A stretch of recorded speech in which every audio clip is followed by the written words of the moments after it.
Before we started recording, I really just want to emphasize again, if everybody tuning in to listen, like Allison, you are one of my teachers from afar. I have listened to many of your audiobooks, read many of your books and the courses and content. I recommend it to my clients all the time. And your work was very foundational for me learning more about understanding my own dynamics of why was I cheated on in my first 3 relationships, and what is it about me that's like creating these patterns. And I was seeking out how, like, trying to understand myself and understand love and understand women deeper and understand how we're different. And your work opened my eyes and is still in a lot of ways the foundation for how I approach things. And so I just want to say thank you.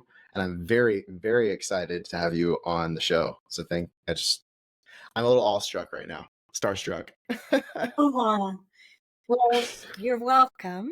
And thank you. Thank you for letting me be that. I have to do what I do, right? It's mine to do. I can't not do it. I suffer when I try not to do it. And it makes no difference. What I do makes no difference until someone like you acts upon it. And then that you pass along the message, right? That you pass along a different point of view and a different way of approaching things that creates so much more joy and fulfillment and partnership and love and goodwill. I mean, just thank you. It's why I say yes. It's why I'm here. Thank you for your yes. And for those You're that welcome. don't know you, your work has been correct me if I'm wrong, but really in studying men and also understanding women in some regard, and how we get to meet each other more seamlessly, I guess would be a one way to put it. How would you explain what it is that you do? Oh, wow. Well, I started with trying to figure out, I was given a question that popped into my head. What if men are responding to women? So I started in 1991, finding out ways that men are responding to women, and also finding out ways that men are not responding to women. That you guys have a saying, a man's got to do what a man's got to do. And can I swear on your podcast? Of course. Well, most women, when they hear that, they think that's bullshit. They don't get it. And it's so true. They're like, the amazing development of men, or Keys of the Kingdom, distinguishes the stages of development. And that has nothing to do with a woman. That is happening to you and determines what you're focused on, determines what you can provide, what you can't provide. No matter how you feel about a woman, it doesn't change what you can and cannot provide. So that is, and there's so many things like that it's determined by gender hormones, it's determined by mindset, it's determined by the values that you as a man hold as yourself.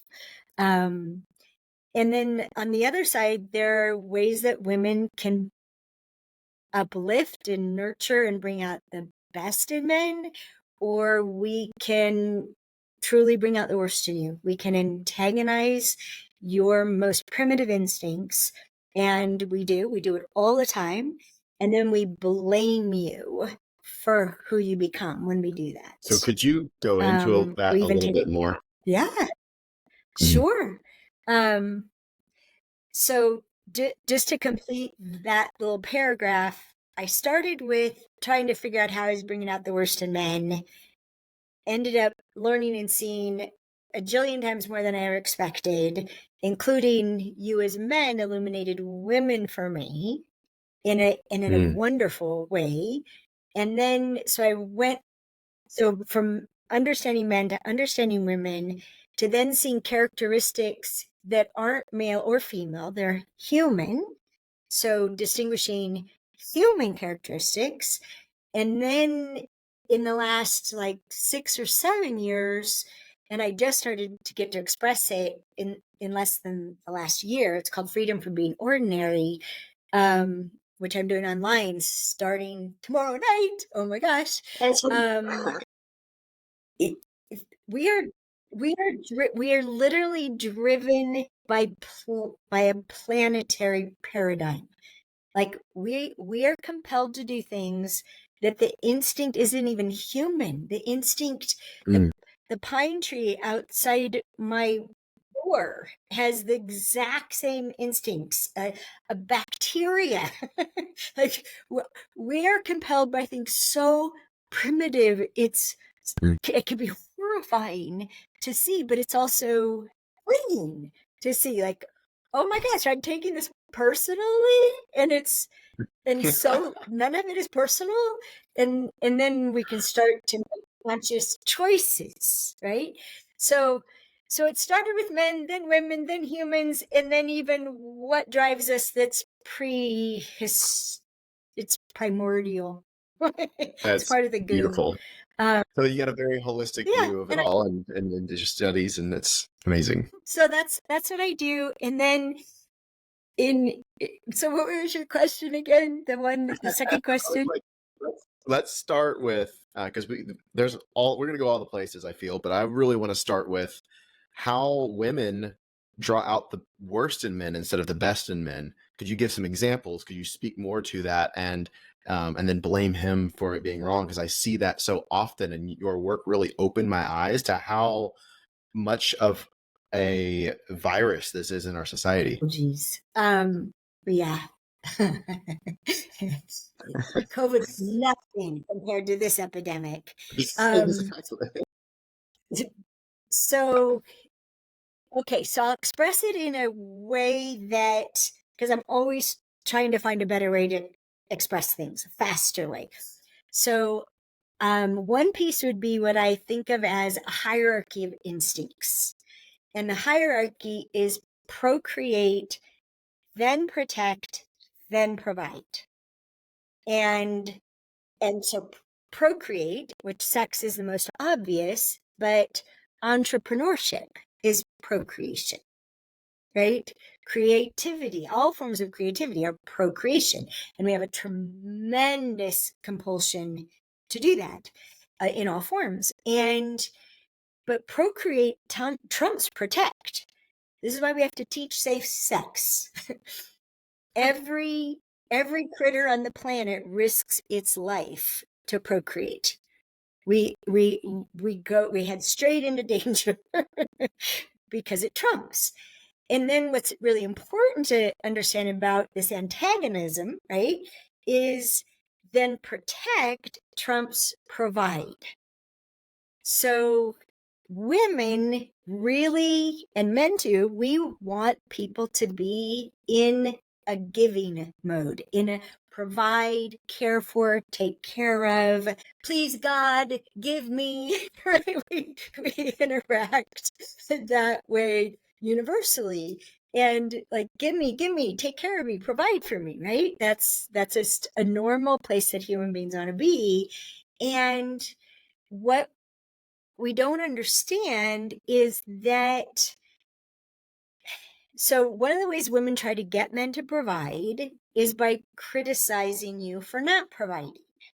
Why don't you? Why didn't you? Now, we form it that way because that works with women. Women have almost no protection against acting on criticism. We can't not act. Even when we're mad, we can't not be affected by it. And so this is how we try to get men to provide for us, is by criticizing them for not. We don't know that what we do is we now take him from provide, flip him into protect. This will also happen when a woman he cares about does something that he sees as a danger to herself, right? Like, she keeps spending money like that, she's going to be deep in debt, and that'll really get her in trouble. And so a man will say something to her to try to be protective of her, right? Or she's like, oh, take me shopping. You sure you need to shop some more? And so she just wants him to provide a ride for her to go spend money, and he's trying to protect her. And then she'll attack him for even that expression of caring. So now he's gone from he can't provide for her. He's trying to protect her, and now he's got to protect himself from her. And women do this all the time. They cause men to experience that they have to protect themselves from us.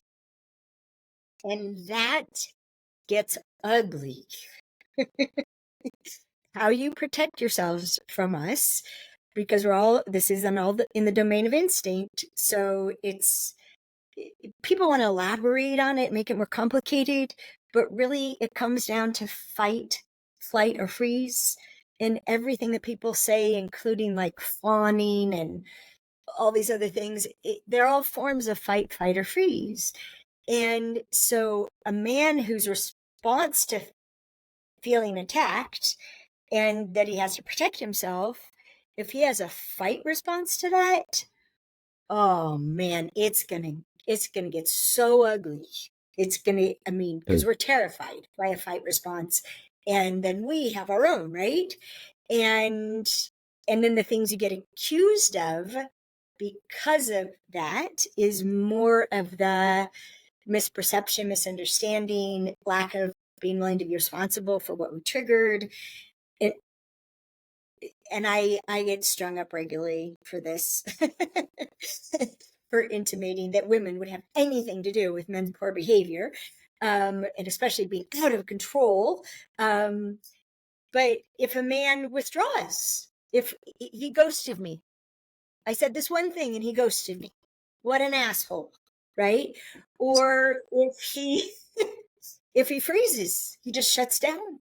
Right? So if he flees, he's wrong. If he shuts down, that was my husband's first move. I'm a fighter.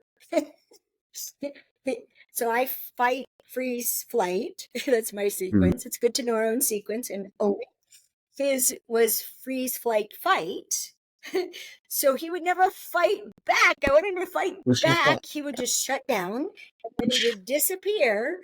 And when he would come back to fight, which was like one out of a jillion times in almost 30 years together, his shoulders would be up around his ears. He was boiling over with anger at the injustice that he'd been accused of. Sorry about that. So that protect, provide thing, right? So that's one of the horrible dynamics that we bring out the worst in men. And then can I give you one more that's even worse? Yeah. It's his procreate business.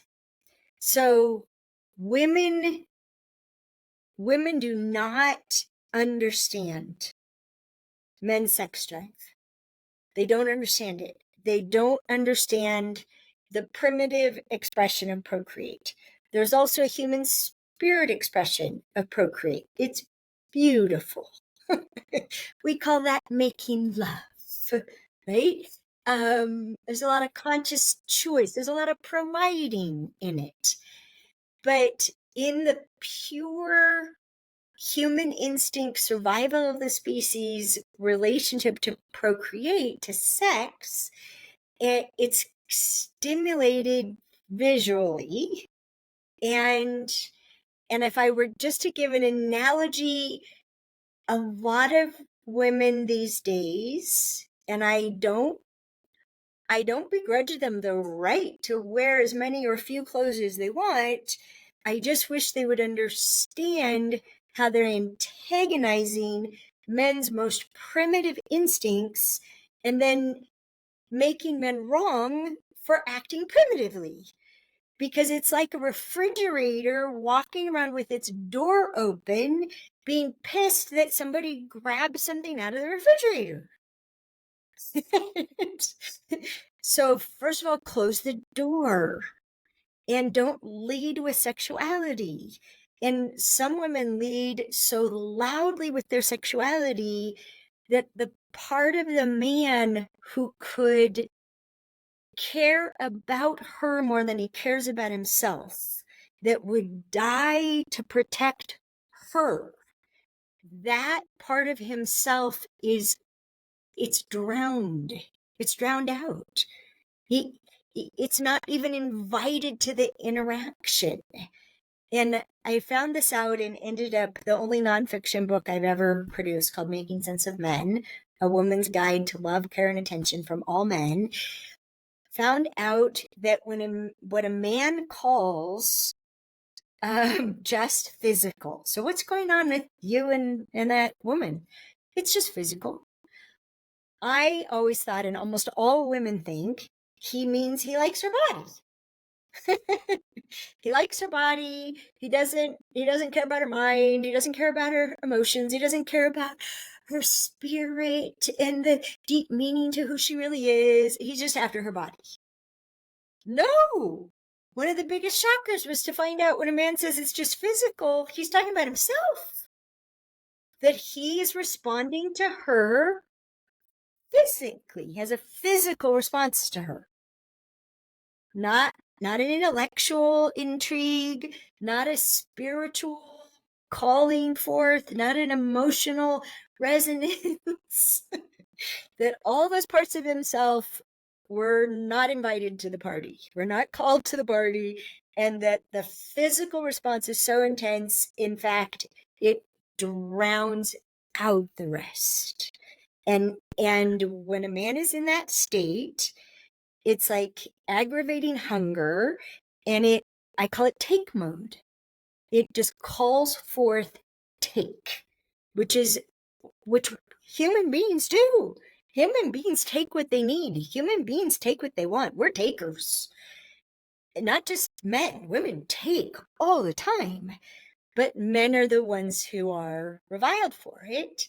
And women don't know how much we cause that response. And that's what I was going to ask. Like, so you're saying that the woman is actually the one kind of causing or at cause for that response of how he's showing up, or what it is that's being presented forth in the connection, and more often than not. Is that accurate? Way more often than not. And it causes a really bad dynamic, because if she's appealing to him physically and he has a take response, normally that will give most women the heebie-jeebies. That'll scare her, which brings out the worst in a woman. But if she has a chemical attraction to him, which chemistry's it's worse than crack, right? It's a combination of testosterone and epinephrine. It is a cocktail that turns women into hunters. So if she has a chemical response to him, which happens from a perception of strength, then she's going to ignore her heebie-jeebies. She's going to head towards him instead of the other way. They'll have a physical encounter, and then she'll try to make a relationship out of it. And he's a jerk when he's can't even hear that, right? Let alone has any inclination to do relationship stuff, which is all about caring, right? And she hasn't exhibited anything that's going to cause him to care. We have a series called Dating with Distinctions, and it starts with, are you dating in the dark? And it talks about the effects of too much chemistry, because chemistry's lovely. It makes everything hot. But too much chemistry makes people stupid and mean. And one of the things that I encourage both men and women to do, because you're on the other side of just a chemical attraction. And that chemical attraction could be economic attraction. What they perceive as your strength is how many resources you have. And so she's going to hunt you down. It brings out the worst in women. And so I recommend for both men and women, preferably before you ever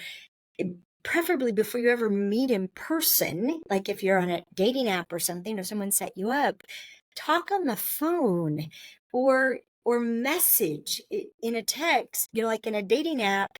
I'm glad you liked me too. So the first thing I would need is to have a conversation with you. And in that conversation, I'd be honored if you'd tell me more about this. I'd be delighted if you would expand on this thing you said in your profile. So you let them know this is not going to be an interrogation. This is curiosity. And you find out several things by writing that message back. One, you find out, do they read? Do they follow instructions? So what I would need next is a conversation. Do they read? Do they follow instructions? And do they care about what you need? Like if you say, what I would need next is to talk to you, and they don't respond at all, the end. They don't care about what you need. If they were like, God, you're demanding, the end. If someone treats you speaking up about what you need as demanding, that already tells you they don't care what you need. And that's what happens when it's just sexual attraction. Physical attraction is just take. It's just hunger, eat. It's primitive. We're primitive. We have a whole primitive side. So for both men and women, find out, is there any little bit of caring that has been evoked from what they know about me so far? And because if it isn't there, there's nothing to build upon. Really, nothing to build upon. And the sexual attraction can be so loud, it can actually prevent any of that from showing up. And then how we act when we're sexually attracted is such a turn off in terms of caring. It's like, oh yeah, we're great in bed, but could she? I mean, one of the first things I talked about when I was, because men started talking to me about sex right away. As soon as I started listening, they started talking, and they like made a joke about, yeah, my only thing I wish about sex is when we're done, could you turn into a pizza? And women think that's horrid, but they don't know that physical attraction is object to object. It's all objectification. There's no caring. And okay, what you were a moment ago was what I needed to take, and now could you please be a pizza? I think it's hilarious. Women think it's horrid, but they're not getting it. And they don't know how much the way they lead with their sexual energy, their sensuality, and showing a whole lot of skin and a whole lot of shape, that they're just teasing a tiger. And they don't want to own that or be responsible for it. And they often don't even know they're doing it. They literally are innocent about it. They don't know. And I discovered this. My son was about 14. Took him to the airport to go back to his dad. There were these girls, these young women with, cleavage and midriffs and short shorts. And I watched him watching them, and the look on his face, he was furious.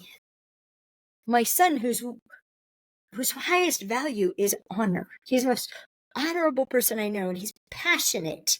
As an adult, and this started when he was in his 20s, he's passionate about men treating women honorably. And he had this look of fury on his face. And I just said to him very gently, they don't know what they're doing to you. And he said, oh, yes, they do. It was so... Wow. Yeah. Number one, that's beautiful. And just to see the lineage you've even created, the legacy that you've created with raising a man that has that value is beautiful and just warms my heart to think about. So then how do women evoke the best in men? How do they kind of wake up from that darkness and show up different? Could you talk more about that? Yeah, sure. By the way, I don't take any credit for raising him that way. The first 3 years of his life, I was trying to drive anything man-like out of him. Because it wasn't until he was almost 3 years old that I gave up emasculating men. I started studying men when he was 2.5.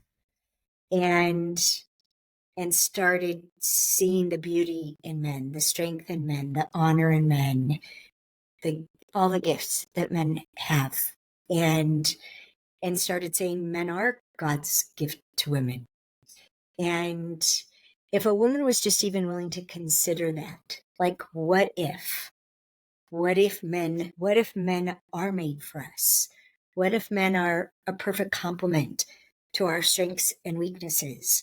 And we don't have to be strong in the way that they're strong. And they need us to be strong in the way that we're strong. And we have opposing instincts, but once you know they're opposing and we're doomed to bringing out the worst in each other, then there's this, I mean, literally, like, you just make these slight adjustments and all of a sudden, oh my gosh, the beauty. When I first started to see it, it blew my mind. So just to get curious, like, what if what our culture, and this is pretty much first world culture across, when we published the Queen's Code in 2012, it was being read in 70 countries within 3 weeks. And it was only in English. And everyone was resonating with it. So yeah. So this is a first world thing. For sure, this attitude, what do I need men for? Just give me a sperm bank and a vibrator. What do I need these jerks for? And women who are fiercely independent, yet they want to partner, one of the assignments I'll give them is, okay, write it down. What do I need men for? Really? And then they start to get into their heart about it. I need them to see me. I need them to comfort me. I need them to hold me. I need them to make me feel beautiful. I need them to awaken my body because I abandon it regularly. I mean, there's so many gifts that you have, and we can't see them as long as we're punishing you for not acting like a woman, which is what women do all the time. We punish men for not acting like women. We think you are supposed to act like a woman and you're purposely not. You're misbehaving. And so that's why the Queen's Code, and I'm so glad that you've read it. I encourage everyone who's read it to listen to it, because it comes alive in a totally different way. But it's about the true motivations of men. And as long as we're oblivious to what you're motivated by, especially, as you know, the first word in the hero language is provide. Men are motivated by providing. And we think when you offer to provide, that that's an insult to our ability to provide for ourselves. And instead of that, you're offering because how highly you think of us, not how little you think of us, how much you think of us, that you want to make our lives easier. You want us, like one man said, I want to provide for my wife everything that I can provide so that she can be everything I can never be. Like, you guys, you all see how tired we get. You see how much we exhaust ourselves by doing. And why are you doing so little? Do more, because there's so much to be done. Get off the couch, right? And you see us exhaust ourselves on things that to you aren't worth doing. Honey, take a nap. Honey, rest. Sit by me. Let me hold your hand. Let's do something fun. You're so stupid. Can't you see everything that needs to be done? And not knowing that all the things that we perceive needing to get done has to do with what estrogen does to our brain, which is the opposite of what testosterone does. And you guys have a constant worth it calculation.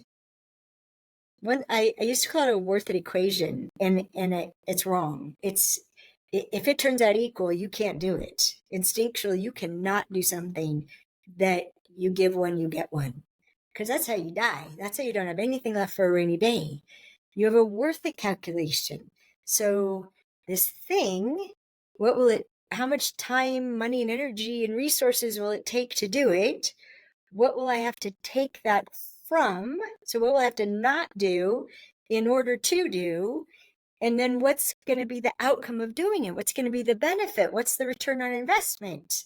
What's it going to bring back? How much better off will everybody be for that? And if it isn't strongly in the positive, your instincts have you not move. You wonder, like, honey, why aren't you out there getting a job? I don't know what to do. Well, just do anything. He thinks that's idiotic. Why would I do something I don't think will work? That's stupid. And if you look at it from an instinctual standpoint, it is stupid. If you don't think you can succeed, you're better off doing nothing, conserving that energy. And so women don't know how much we play into something being worth doing. We just mad at you for not doing what you're supposed to do. But you don't see a supposed to do. You see a not worth doing. And we don't know that we make something worth doing by how it contributes to us. That if you take care of the kids tonight, I really will go to bed early and I'll be someone tomorrow that will be happy. I'll be a happy wife. Sure, I'll take the kids every night, but only if you actually go to sleep, not if you spend the next 2 hours cleaning the house beyond what's purely needed for functionality. We can all find our clothes. We've done enough cleaning. There are dishes to eat on. You've done enough cleaning. Rest, relax, have fun, do something that nurtures you so you can be the person who gives me life, the person who can appreciate me, the person who can see me. Mm-hmm. I'm stopping myself. Beautiful.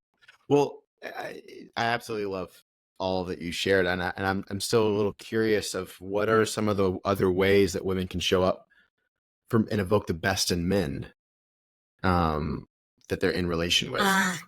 Thank you for how do you evoke the best in men? Okay. First would be clarity. So before you go fishing, which women are often fishing for what they need, sit down with yourself. We teach this in a little miniature program on our website called Thrive Your Life. It's only like an hour and 20 minutes, but it's pure gold. Make sure, first of all, that you're clear enough and use your imagination to get clear enough that you could state what you need, not as a not need. That you can say what it is instead of just what it isn't. That you can describe what it would look like if you were given that. You can state the difference it would make in your life. In other words, what it would provide for you if he did that. And get yourself, so have that clarity, and then get yourself in a way of being that, well, one way to think about it is, what if everyone is always giving you their best interpretation of what they heard you? So instead of coming at you like, what's wrong with you that you're not already doing this, come at it like, okay, I've gotten clear about something that is really important to me, that if you would provide it for me, it would make a huge difference. When would be a good time to tell you about it? Mostly we're going to want it to you right now. But if a woman asks a man that, he'll think about, when could I focus on really hearing her, right? And he'll pick a time when he thinks he can, and then he'll do his best to do that. That all he's there is to get this information. You guys are awesome. So if she did that, right? If she developed the clarity, then asked for a time to talk. And then one thing that's often important, because we're so critical and often mean to men, would be, you're not in trouble. you're You're not in trouble for not already doing this. That's on me. I haven't been clear. And as you can see, it happened to Karen in the Queen's Code, right? She realizes all her criticizing her husband for not taking out the trash never conveyed what a difference it would make in her life. And therefore, he was never satisfied the worth it calculation.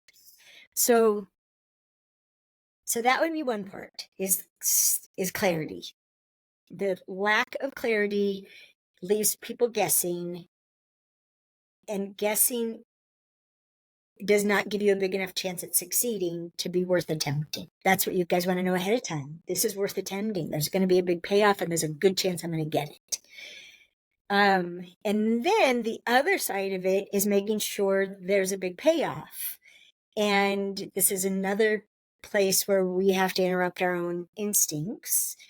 And that is, we are so driven by the voice in our head. We call it the perfect person or the ideal woman, that things have to be perfect. We're so driven for that. We see what's not instead of what is.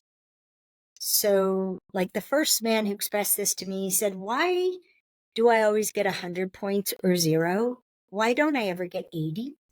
And we need to appreciate effort.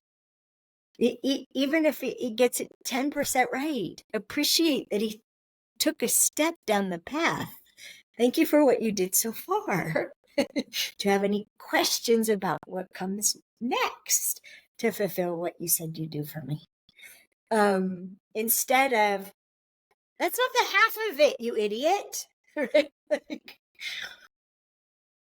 Yeah. Kevin, did you happen to watch, it's on YouTube, Why Criticism Never Works? Have you I don't happened to think watch so. that? It's something I recommend. Okay, well, I Okay. just sort of encourage you and your people to watch it. Why Criticism Never Works and Why We Do It Anyway. And it distinguishes between how men respond to criticism and how women respond to criticism. And we criticize men because it works on women. So the other side of it is appreciation. There's clarity on one end, and then there's acknowledgement and appreciation on the other end. And acknowledging, which has the word no in it, so call attention to, wow, look what you did. You did that. Thank you. I asked you to do that, and you did that. And thank you for doing it for me. Even when you had all these other things to do, it makes such a difference when you did it. Thank you. It makes me feel really special, like I'm a priority. And he's like, well, duh, of course you're a priority. So try not to be hurt by that part. We're always trying to be your first priority, which I warn women, you do not want to be a man's first priority. Men Talk more have about too that. big a Why capacity. not? Well, I found out the hard way, because when my husband retired, I became his first priority. Before then, it was providing for our whole family. And as men, your capacities, and women too, we have enormous capacities as human beings. And your need to be productive, your need to contribute, to make a difference, to do something that matters is enormous. And if we're your first priority, we literally can't give you enough to do that's worth doing. And like when COVID hit, right? When we had the first shutdown in March of 2020, I was like, oh my God, this is hideous. We have men and women with opposing instincts are going to be locked in a cave together, and she won't be let out to gather, and he won't be let out to hunt. And oh, this is going to be terrible. 9 months from now, they're going to have a lot of divorces or a lot of babies.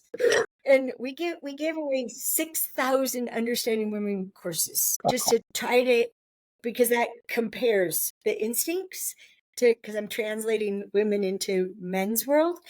And so I started doing radio shows and telling women, you've got to find something for him to kill. He needs to produce, he needs to kill, he needs to conquer. Do you have any ivy growing on your house? Do you have any weeds in the yard? I'm laughing, Do but you it's so have true. anything? It's so true. It's so true. Don't have him dust the piano. Do not have a hero and a hunter and a warrior dust the piano unless dusting the piano makes you cry with joy and take all your clothes off in appreciation. Like unless it does that for you, do not ask a man to dust the piano. And oh my gosh. And then that even brings in like men and women don't have the same vision. Literally, our gender hormones create our brain in such a way that the faster something's moving, the bigger the difference between a man and a woman's ability to see it. And this is what makes you able to throw the football to where the guy's going to be, or to the plate that the baseball player is going to try to steal, or I mean, and to throw a deer, throw a spear at where the deer's going. You guys can do that, and it's amazing. But the opposite is true. The less something is moving, the more a woman sees it. The sock on the floor, the dust on the piano, the crooked ball, the things that aren't moving are screaming at us. And that's Wow. why they seem so important to do. Things that are out of place. Like if you think of estrogen, right? It creates a gatherer's brain. A gatherer goes to her meadow and something's out of place. How did the tree fall down? What happened to the tree? Oh my gosh, is there a bear here? Is somebody gonna kill us? Who took that? Do we have an enemy? Like we pay so much attention to the still things. I've never said it this way before, Kevin, but we do. Wow. We It see what makes a lot isn't of moving, sense. Yeah. and we want it to get moving. Yes, yes. And so we keep trying to get you to move things that aren't moving, to put things away, to dust pianos. When you guys want to solve big problems, right? Which I love, which is how come I ended up doing what I'm doing. I was born an activist. I've been passionate about the end of hunger since I first heard about it when I was a little girl.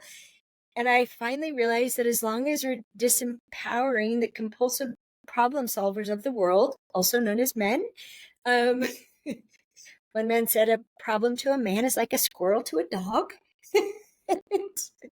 As long as we're emasculating you, as long as we're disempowering you, depriving you of your virility, starving you for food and attention and sex and appreciation, how are you going to solve the big problems? One of the ways I've said it for years is most men are trying to get out of a conversation with their testicles. That's the problem we make you solve all the time. No wonder we're And it's, yeah. And it's definitely been apparent just on how you've explained that dynamic in this conversation. So I just want to say thank you for doing a good job of that. You've got so much amazing content out there. So everybody, like, be sure to look up Alison's work. Literally just go on Audible and type in her name and just pick one. It's going to change your life. And before we started recording, I don't know if we can talk about it, but you said that you're in the development of something new coming through. Could you share a little bit about that? Yeah. So I always, let's see, I was a little over a year into studying men when I knew I had to write a book because I'd already been so surprised and my life so transformed by what I learned about men that I was wrong about, and that almost all women are wrong about. And so I knew I had to write that book. And 15 years later, I knew enough to write that book, and it's called Keys to the Kingdom. And before then, I wrote actually, Keys to the Kingdom was before I knew how to write the Queen's Code. The Queen's Code was always the book. I didn't know how to write it, but I knew how to write Keys to the Kingdom. So that we published in 2003. And then when the Queen's Code, I always knew there'd be a sequel to the Queen's Code. There just was. And it wasn't the end of the story. And it's been, I wrote the Queen's Code in 2009. And then in 2018, I told you this, it feels like these characters just live in another dimension. And in 2018, I was like, so what's going on over there? I just asked, so what you guys up to? And they showed me what had happened. Right after the Queen's Code ended, they showed me what happened. And I was like, oh my God, I can't write about that yet. I don't know enough to be able to write about that. So then about 2 years ago, I could feel myself like, oh, it's coming. I'm pregnant with the sequel.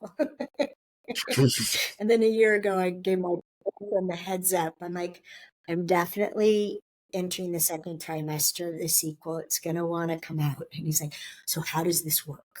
Right? Because he hadn't seen, Greg had seen me write all the other books, right? And so how does this work? Do you go away somewhere for a year? and then about, I think it was about 3 months ago. My life is so weird, Kevin. I just had to surrender to how magical it is. Because about 3 months ago, I was standing in the kitchen and all of a sudden I heard these words in my head and I just stopped. I was like, is that the title? Mm-hmm. Really? The title of the sequel? Yeah. Does that mean does that mean and all these things were being shown to me, like all these dynamics in the Queen's Code are changing, and it means this and it means that, and is there going to be a vow like in the Queen's Code? What's it gonna? It's gonna be that. Oh my gosh. I literally had tears streaming down my face as there was just this flood of movie trailers, right? Just like ba-dum, ba-dum, ba-dum, ba-dum, ba-dum. And so it's like, okay, I had to tell my staff, all right, we have to clear the decks. I gotta let myself sink down in the bathtub and channel the sequel. And right after that, Ellen Fisher interviewed me, and the interview went up on YouTube about a month ago. And I think probably by next week it'll have 300,000 views. And it was pretty crazy. But her last question, she's like, okay, Alison, this is my last question. Like, yes, she goes, so when is there going to be the King's Code? And I was like, how did you know the name? I just found out the name. And then it's like, but that was going to be what it was going to be. It's the King's Code. And so I've just been in awe. It's the King's Code. And one of the things that's important about it, I don't know if have you watched The Amazing Development of Men? Have you listened to it? Actually, it's on Audible. Yeah. Okay. Yep. The Amazing Development of Men, the stages of development, Keys of the Kingdom is the fiction story about the stages of development. So kings, men and women get pretty confused about what a king is. Because we have an ancient history of kings, and it's the history of might is right. And I become a king by dominating everybody else. That's what a king is, someone who dominates everybody else and then has the right to take from the peasants. No, not really. No. That's just the survival side of it, right? That's just the human instinct side of it. That's not the human spirit side of it. The human spirit side of it is a man who's true to his highest values and doesn't betray himself and restores himself when he restores his honor, and is all about providing for the people that he cares for and takes as little as he can from them, not as much as he can from them. And people who fashion themselves as kings, and Tony Robbins loves this material and he loves to teach this material, and then a lot of his people come out and they want to be kings and leave a legacy, and they want a partner, and a partner to them is a woman who will support him in everything he does while requiring nothing from him. It's actually not about promoting. Like, oh, Tony. He also teaches from the old Understanding Women DVD and CD that's on Audible, which is just women as gatherers, and most women are hunting these days. So it's hard. I mean, it's better than nothing, that information, but please don't just go to Audible. I haven't given them anything to publish since 2005, I think, is the oldest thing. So 20 years of my work is only at AlisonArmstrong.com, or you're better off just watching free stuff on YouTube. You can spend a month on YouTube. You'll get more up-to-date information. And the stuff on Audible, is it good? Yes. Can In Sync with Opposite Sex save your life? Yes. The Amazing Development will have you honor yourself as a man and have women stop making so many mistakes. Yes. But the best, most up-to-date, easiest to digest is at AlisonArmstrong.com. And we have 100 hours in our formal curriculum and another 100 hours in just one-off programs that have no prerequisite or process to them. And then there's a bunch of free stuff.